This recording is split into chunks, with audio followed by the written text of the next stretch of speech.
E diz por quê que ninguém soube de ti durante o dia inteiro aqui em casa. Eu fui às compras, doutor. Mentira. Mentira. Por favor, doutor, não.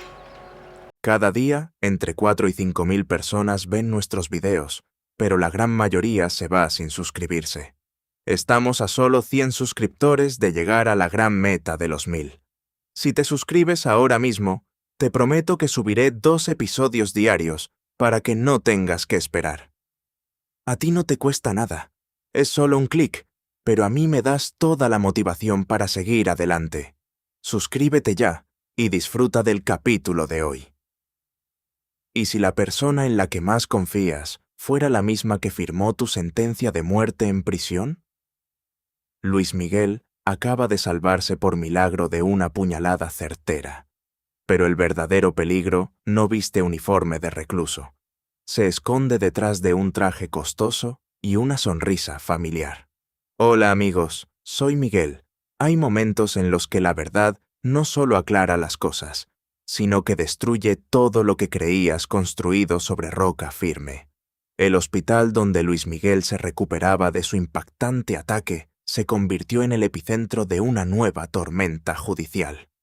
Nadie en esa habitación estaba preparado para escuchar el nombre que el inspector Torres tenía anotado en su informe confidencial. Mara sentía que la respiración se le escapaba del pecho con cada segundo de silencio. ¿De quién se trata, inspector?, preguntó Luis Miguel con la voz rota por el dolor físico. Torres miró fijamente la carpeta del laboratorio antes de hablar. Las llamadas telefónicas que coordinaron tu ataque dentro del penal provincial no provinieron de un delincuente común de los suburbios, sentenció el oficial con frialdad. El número de registro pertenece directamente a la empresa constructora de la familia Sacramento. Un rayo directo habría causado menos impacto en la sala. Pilar ahogó un grito desgarrador de horror, tapándose la boca con ambas manos.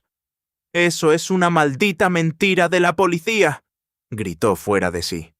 «Alguien está intentando inculpar a mi esposo o a mi propio hijo para desviar la atención del secuestro.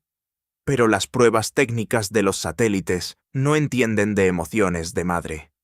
El inspector Torres mantuvo su postura profesional implacable. «No estamos acusando a nadie formalmente todavía, Pilar», aclaró Torres con calma. «Pero los registros de las antenas telefónicas apuntan a que la orden de silenciar a Luis Miguel salió de las oficinas centrales de su propia familia». Mara miró a Luis Miguel con los ojos llenos de lágrimas de confusión. ¿Era posible que Jorge o Norberto estuvieran involucrados en este juego sucio? Mientras el caos consumía los pasillos brillantes del hospital, Daniela permanecía en un rincón de la sala, completamente muda por la sorpresa. Ella misma había sido acusada 1000 veces de querer destruir a la familia. Pero ahora, los propios Sacramento se estaban despedazando entre ellos en una guerra interna sin cuartel. Luis Miguel intentó incorporarse de la camilla, pero un fuerte pinchazo en el costado herido lo obligó a recostarse de nuevo, con una clara mueca de sufrimiento. «Inspector, tiene que haber un error en el cruce de datos», murmuró con dificultad. «Mi padre jamás pagaría a un asesino a sueldo para terminar con mi vida en el patio». «Tu padre no es el único que tiene acceso a esos teléfonos corporativos, Luis Miguel», interrumpió Jorge, quien acababa de entrar por la puerta principal con el rostro completamente pálido y los puños apretados por la tensión. La presencia de Jorge cambió el eje de la discusión de inmediato. Su mirada no reflejaba la furia habitual del empresario exitoso. Reflejaba el terror puro de un hombre que sabe que el agua le ha llegado al cuello. Torres se volvió hacia él con rapidez. «Señor Sacramento, qué bueno que decide presentarse voluntariamente», dijo el detective con tono irónico. «Estábamos a punto de enviar una patrulla a buscarlo a su residencia oficial». «Vine en cuanto me enteré del informe del laboratorio», respondió Jorge, intentando mantener la compostura frente a su esposa. «Quiero dejar claro ante la ley que mi empresa tiene más de 50 empleados con acceso a esas líneas telefónicas corporativas. Cualquiera pudo haber clonado el chip o robado un aparato electrónico. La explicación técnica sonaba lógica sobre el papel, pero en el oscuro mundo de las traiciones familiares, las casualidades no existen. Alguien quería a Luis Miguel muerto y enterrado antes de que pudiera declarar ante el tribunal del caso. Mientras la policía presionaba duramente a Jorge en el hospital, en la comisaría central, el interrogatorio contra Norberto tomaba un rumbo sumamente peligroso. El poderoso hombre de negocios ya no mostraba la arrogancia de los primeros días de detención. Comprendía perfectamente que las huellas en el teléfono del rescate y el atentado contra su yerno formaban parte de un plan maestro, una trampa diseñada minuciosamente para sacarlo del tablero de juego en Angola. El subinspector a cargo del caso golpeó la carpeta de evidencias contra la mesa de metal. «Se le termina el tiempo de cooperar, señor Norberto», advirtió el oficial con dureza. «Si usted no nos dice la verdad sobre sus conexiones con Raúl Falcão en Luanda, el juez firmará su prisión preventiva hoy mismo». Norberto levantó la mirada con una frialdad absoluta que congeló a la gente. «Usted no entiende nada de lo que está pasando en las calles», respondió con voz grave y ronca. «Raúl Falcão no es mi socio de negocios en el puente, es mi peor enemigo. Él es quien tiene a mis nietas desaparecidas en algún almacén oscuro, y ustedes me pierden el tiempo aquí encerrado». «Las huellas dactilares no mienten ante un tribunal, señor», replicó el policía sin inmutarse. «Alguien robó mis datos personales de la oficina», aseguró Norberto con desesperación contenida. «Alguien muy cercano a mi entorno familiar plantó ese teléfono para que ustedes me arrestaran en el momento exacto. Pero ¿quién tenía la capacidad operativa y el acceso directo para traicionar al hombre más temido de la empresa de esa manera?» La respuesta a esa pregunta clave estaba flotando en el aire del hospital. Mara no podía dejar de mirar a su padre político, Jorge, con una profunda desconfianza en los ojos. Recordaba cada discusión empresarial, cada mala mirada del pasado por el control de las acciones millonarias de la constructora. «Jorge, dinos la verdad aquí mismo», exigió Mara con valentía, poniéndose en medio de la habitación. «¿Tú sabías algo de este ataque en la prisión?» Jorge la miró con una mezcla de indignación corporativa y dolor profundo. «¿Cómo puedes siquiera atreverte a preguntarme algo así, Mara?», respondió con la voz temblorosa por la ofensa. «Luis Miguel es mi sangre, es mi hijo. Podré tener diferencias con él sobre el manejo del dinero de la empresa, pero jamás pondría un precio a su cabeza en ese infierno de reclusos». Pilar se interpuso de inmediato entre ambos, defendiendo a su esposo con las garras de siempre. «Ya basta de acusaciones estúpidas en esta familia», gritó fuera de sí.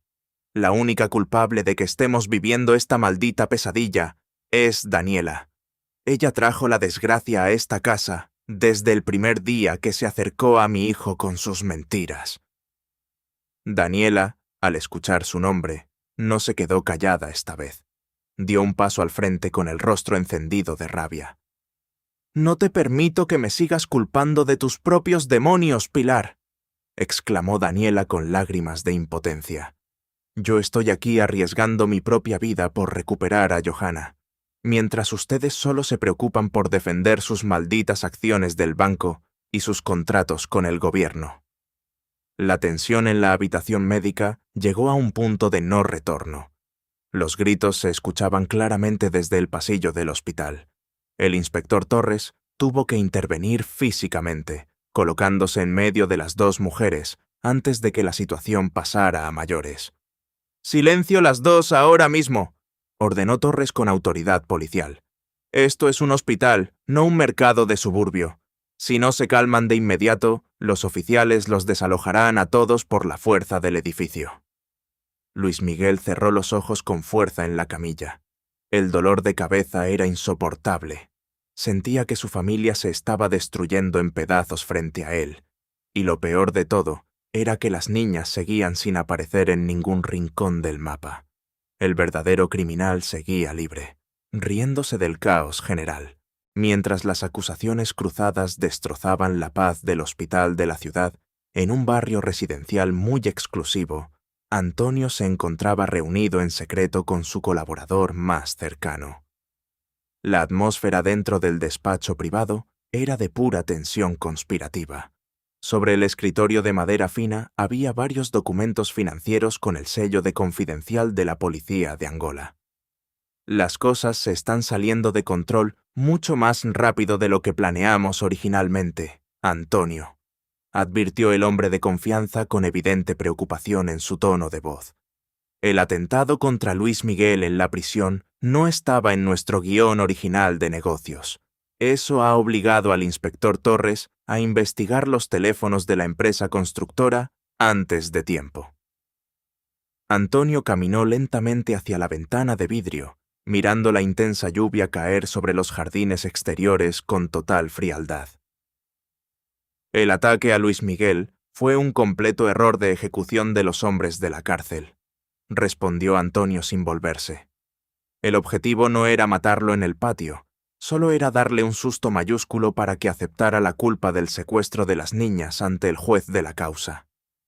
¿Y qué haremos ahora con Norberto?, preguntó el colaborador con insistencia. Él está empezando a atar cabos sueltos desde su celda de interrogatorios. Si descubre nuestra conexión directa con Raúl Falcão en Luanda, nos destruirá con todo su poder empresarial antes de que podamos reaccionar. Antonio soltó una risa leve que helaba la sangre de cualquiera. Norberto ya no tiene poder real en este país, mi amigo, sentenció con malicia.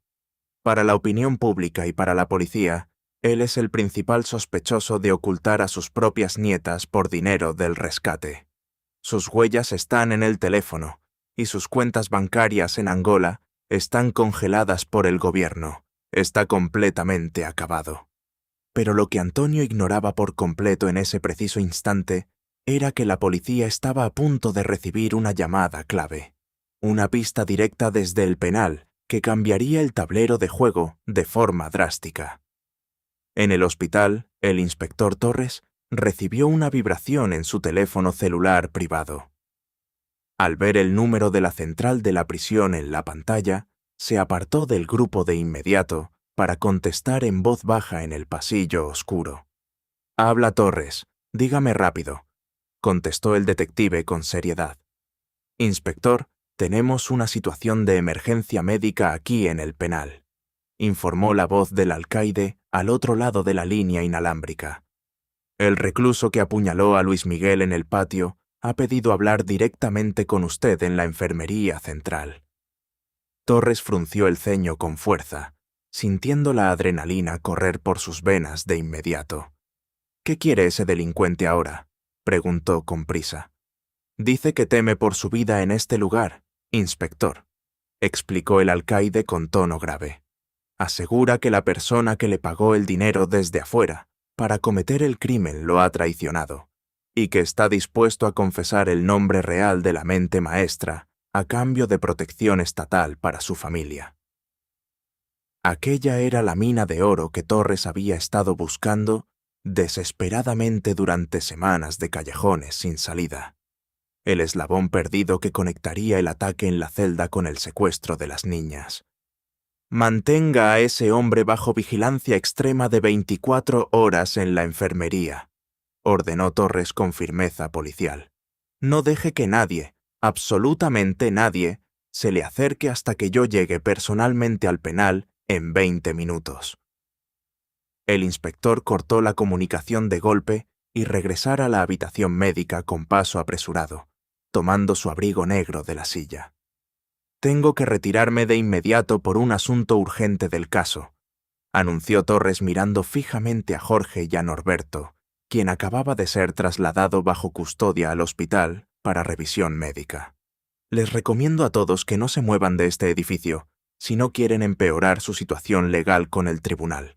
El inspector Torres salió del hospital a toda velocidad, dejando una estela de dudas y sospechas flotando en el aire denso de la habitación médica.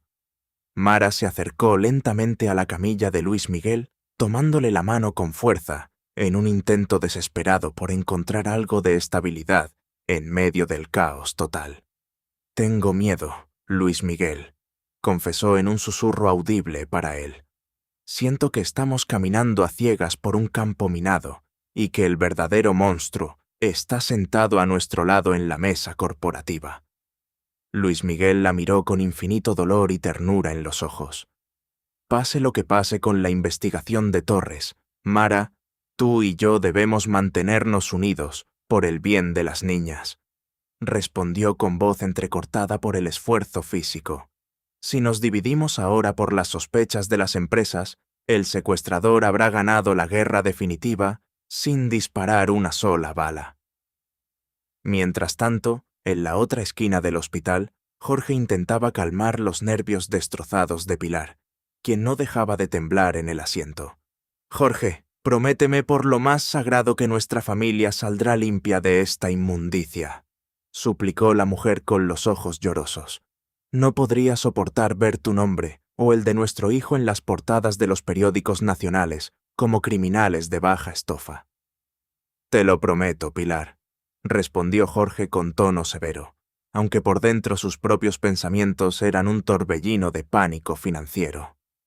«Voy a contratar a los mejores abogados del continente para desestimar ese informe técnico del laboratorio. Las antenas telefónicas fallan constantemente, y eso no constituye una prueba jurídica concluyente ante un juez penal». Pero las promesas de Jorge sonaban vacías frente a la cruda realidad del caso. Muy lejos de ese drama hospitalario, en el almacén abandonado cerca del puerto marítimo de la ciudad, la situación de las niñas secuestradas tomaba un giro dramático y desgarrador. Rosario y Luigi permanecían sentadas sobre un viejo colchón de lona, abrazadas la una a la otra en la penumbra del lugar húmedo. La puerta de metal pesado se abrió de golpe con un chillido agudo que las hizo saltar de espanto de inmediato. La silueta de un hombre alto, cubierto con un abrigo oscuro, se recortó contra la débil luz del pasillo exterior. Las niñas se encogieron de miedo contra la pared fría de concreto.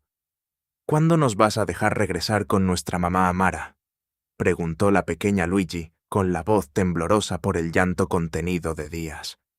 «Tenemos mucho frío aquí y extrañamos nuestra casa de juguetes». El hombre del abrigo no respondió con palabras amables de consuelo.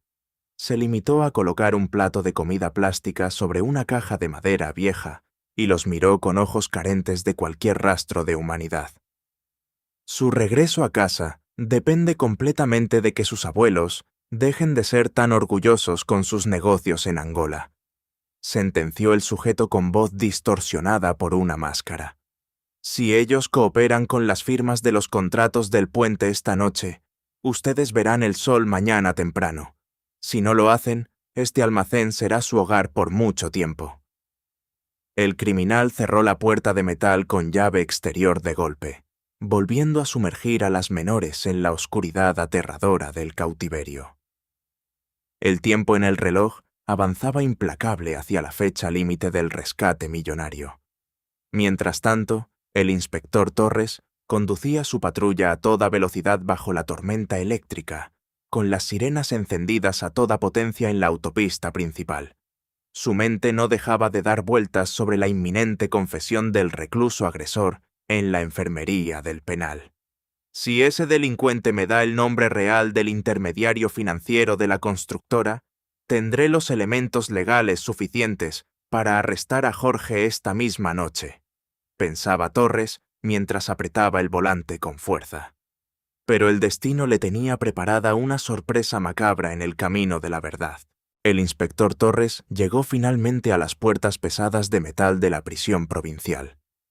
El ambiente en la entrada principal del edificio penitenciario era extrañamente silencioso, lo cual encendió todas las alarmas de su experiencia policial de inmediato.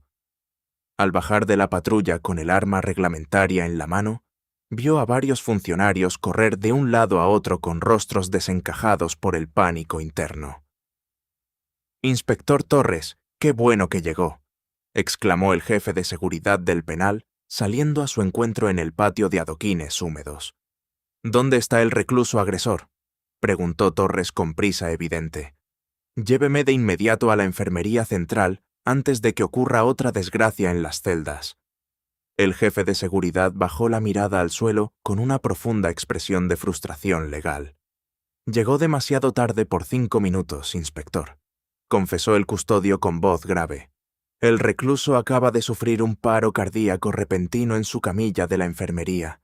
Los médicos de turno intentaron reanimarlo con los aparatos eléctricos, pero fue completamente inútil. Está muerto».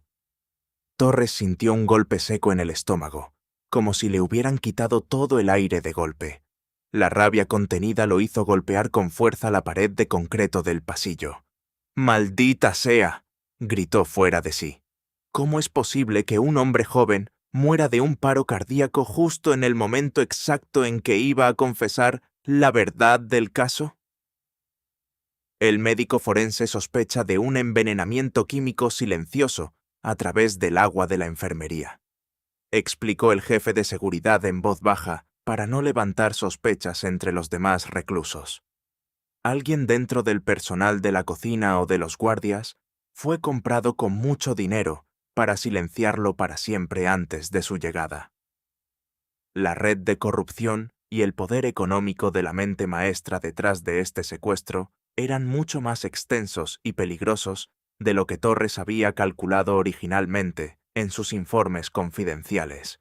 Tenían ojos y oídos en cada rincón del sistema estatal. La terrible noticia de la muerte del recluso agresor llegó a los pasillos del hospital pocos minutos después a través de una llamada de la central de radio de la policía. Cuando Mara vio entrar de nuevo al inspector Torres a la habitación médica con el rostro completamente descompuesto y la ropa empapada por la lluvia, supo de inmediato que las cosas habían salido muy mal para la justicia. «¿Qué pasó en el penal, inspector?», preguntó Mara con el corazón latiéndole a 1000 por hora en el pecho. Torres miró a todos los miembros de la familia Sacramento, reuniños con una mezcla de frustración profunda y sospecha legal evidente. «El único hombre que podía darnos el nombre de la persona que pagó el atentado contra Luis Miguel acaba de ser asesinado dentro de la enfermería de la prisión», anunció Torres con voz fría y cortante. «Alguien con mucho dinero y poder político lo envenenó para comprar su silencio eterno». Un silencio sepulcral volvió a dominar la habitación del hospital. Luis Miguel cerró los ojos con fuerza en la camilla, sintiendo una profunda oleada de terror por la seguridad física de su esposa y de sus hijas desaparecidas. «Eso significa que el verdadero secuestrador está aquí afuera entre nosotros, libre de sospechas legales», murmuró Luis Miguel con la voz temblorosa por la impotencia total. «Exactamente», confirmó Torres con la mirada fija en Jorge y Norberto. «Y significa también que esa persona no dudará un solo segundo en eliminar a cualquiera de los presentes si siente que la investigación policial se acerca demasiado a sus secretos corporativos de Angola». Pilar rompió en un llanto histérico de terror puro en el asiento, abrazando a su esposo Jorge como si el fin del mundo hubiera llegado para su linaje familiar. La pesadilla apenas estaba entrando en su fase más oscura y peligrosa para todos los involucrados. Al amanecer de un día gris y cargado de nubes negras, cada uno de los personajes de este drama despertó con la certeza de que sus vidas jamás volverían a ser las mismas del pasado. La frágil tregua familiar construida sobre mentiras corporativas se había quebrado por completo en el suelo del hospital. Daniela abandonó el edificio médico a primeras horas de la mañana, con el corazón destrozado por la culpa y el miedo constante. Caminó por las calles mojadas con una sola idea fija en su mente obsesiva. Tenía que encontrar a Johanna y sacarla de este país antes de que la ola de violencia familiar la alcanzara también a ella. «No puedo dejar que los Sacramento destruyan la infancia de mi hija con sus guerras de dinero y poder», pensaba Daniela mientras apretaba las llaves de su automóvil con fuerza en su mano temblorosa. Mientras tanto, en las oficinas de la empresa constructora de los Sacramento, Antonio se reunía a primera hora con los abogados internacionales para firmar los documentos definitivos de la adjudicación del puente de Angola. Su rostro reflejaba la satisfacción absoluta del criminal que sabe que ha ganado la partida de ajedrez más importante de su vida. Con Norberto bajo sospecha judicial permanente de la policía y Luis Miguel convaleciente en el Hospital del Estado, las acciones de la compañía constructora pasarán a nuestras manos esta misma tarde, comentó Antonio a sus socios financieros con una sonrisa de pura malicia corporativa. El secuestro de las niñas fue la distracción perfecta para que nadie mirara los movimientos bancarios que hicimos en los fondos de Luanda. Pero la justicia divina a veces se mueve por caminos misteriosos e inesperados. En la comisaría central, el inspector Torres no se dio por vencido ante la muerte del recluso en la enfermería de la prisión. Permaneció despierto toda la madrugada frente a las computadoras del laboratorio forense, revisando minuciosamente cada uno de los correos electrónicos confidenciales que Raúl Falcão había dejado guardados en la memoria del teléfono satelital encontrado por Venancio en el almacén de Angola. De repente, un código de transferencia bancaria internacional llamó su atención policial de inmediato. El origen de los fondos millonarios para pagar el rescate y los atentados no provenía de las cuentas personales de Jorge ni de Norberto. Provenía de una cuenta puente en Suiza a nombre de una empresa fantasma, cuyo único beneficiario legal era el propio Antonio. Torres se puso de pie de un salto en la oficina vacía, sintiendo la satisfacción pura de haber atrapado finalmente al verdadero monstruo de la historia por su propio descuido financiero. «Te tengo, maldito traidor», murmuró Torres con los ojos encendidos de triunfo judicial. «Se acabó tu juego de máscaras y oficinas elegantes». El detective tomó su placa policial y su arma reglamentaria del escritorio con rapidez, llamando a todo el equipo de fuerzas especiales para realizar el arresto más importante del año en la sede central de la corporación. La guerra sin cuartel que comenzó con la misteriosa desaparición de Rosario y Luigi en los suburbios estaba a punto de llegar a su clímax definitivo y sangriento en las oficinas del centro de la ciudad. Las máscaras estaban cayendo una a una al suelo húmedo y la verdad oculta saldría a la luz del sol, sin importar cuántos imperios financieros tuvieran que caer destruidos en el proceso legal. Gracias por acompañarme hasta el final de este vibrante y emocionante episodio de Intriga Familiar. Si disfrutaste de esta apasionante historia, llena de giros inesperados y suspenso criminal, no olvides dejar tu valioso me gusta en el video para apoyar al canal.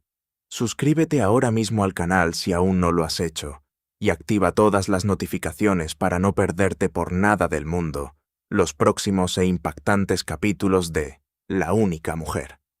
Hasta el próximo episodio, amigos de la pantalla.